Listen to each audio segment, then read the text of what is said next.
How do you like it? Hey everyone, Goshuki here again. Just wanted to talk about the This Week at Bungie that came out today. Kind of highlight what they went over in the update, as well as talk a little bit about this new potential faction we've been seeing about, everyone's been talking about. So let's jump into it. So in the posting, they talked a bit about some of the updates they've made to Destiny 2 since the beta. First off, they talked about quick play. Matchmaking times will be shorter, and we'll have less emphasis on skill. So you could be a noob and get matched with someone who's been in the lighthouse a million times, just for an example. So basically, there's hardly any emphasis on skill. It's mostly just getting you into the game, getting the game started as quickly as possible, which is fine. Sometimes you sit there matchmaking forever and you just want to play. The winning score in Crucible has been increased from 75 points to 100, so that way you get a lot more play time, and a lot more people get to use their abilities more like their super. A lot of people weren't even getting their supers by the end of the match, and so they've also extended the trigger for the Mercy rule, so it'll come into play less often, so you'll have a better chance of catching up if you're doing really poorly.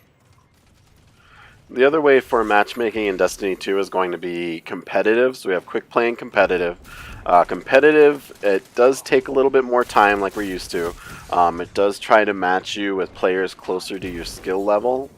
And it is going to take longer, like I said. But it's going to be, basically they're saying the quality is going to be worth the wait. So you're going to have those quality games like we had, quote unquote, had in Destiny 1, where it's matching us closer to people around our own skill range. So it'll be interesting to see how it works out and how it gets patched over time, but when Destiny comes out. It also looks like in the PC beta coming up here in a couple weeks, they did some tweaks, and some of the adjustments we're going to see over the console beta is the infinite super glitch has been fixed. So supers will charge like normal and they'll last as long as they normally would. They've also fixed the Warlock Glide glitch, as well as infinite grenades. So everything should work normally. I'm sure give us a couple days and we'll break it again, Bungie. Also, Warlocks now have the same melee range as the other classes. So everything should be equal across the board with that, with the melee. They also globally reduce the time it takes to charge your super. So we should be getting supers quicker in PvE and PvP, which will be nice. I think a common complaint was that supers took way too long to charge. The other thing that they changed is grenade damage in PvE. Grenades do more damage to enemies. So that'll be interesting. They were kind of saying that it just didn't seem worth it to get... when you get charge weight and charge your grenade, you throw it at something and it didn't do much damage, so we'll see how that goes. The other thing in PvE is increased power ammo drops, so we'll be getting more power ammo, which is nice. We'll get to test out those power weapons a little more. So that kind of sums it up for what they talked about Destiny 2. Obviously that's coming soon, so not a lot to talk about, just getting ready for the beta and get more tests in, get some more tweaks in before the final release. Also starting tomorrow, actually, we have the last Trials of Osiris for Destiny 1. So it'll be interesting. I'm kind of curious to see how many people are going to be playing and fighting to get to the lighthouse this weekend. Probably won't be playing myself. I'll probably watch some people on Twitch or something and just kind of hang out, see how it goes. But yeah, it's kind of sad.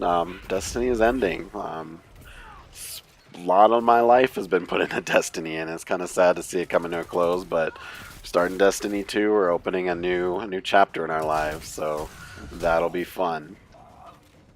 The other thing I wanted to talk about real quick is the new faction in Destiny 2 that everyone's kind of been talking about, the Red Legion faction.